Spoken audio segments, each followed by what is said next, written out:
আমি অসুস্থ বোধ করছি। ইংরেজিতে দারুণ একটা ইডিয়ামস আছে, যারা নেটিভ স্পিকার তারা বলে I am feeling under the weather. I am feeling under the weather. এই যে আন্ডার দ্য ওয়েদার, এটার অর্থ হলো খারাপ বোধ করা, ফিলিং সিক অথবা ফিলিং ইল। অলরাইট, এখন আমি খারাপ বোধ করছি, আমি ঘামছি, আপনারা দেখেই বুঝতে পারছেন। ঠিক আছে, আমার সমস্যা কি? আমার সমস্যা হলো আমার সর্দি জ্বর। এই যে সর্দিকে ইংরেজিতে বলে, অথবা যারা ফার্মাসিস্ট বা নার্স বা ডক্টর তারা এই সর্দিকে বলে মিউকাস।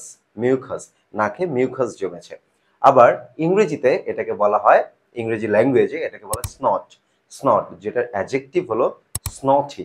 ঠিক আছে, তাহলে আমি বলতে পারি I feel snotty, I feel snotty, অথবা I have a snotty nose. ঠিক আছে, বা there is snot in my nose.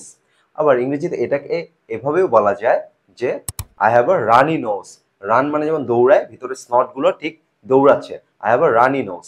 আর যখন নাক পরিষ্কার করা হয় তখন বলা হয় ব্লো। ব্লো, আই হ্যাভ টা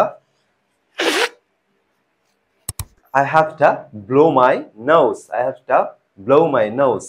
Have to মানে have to. I have to blow my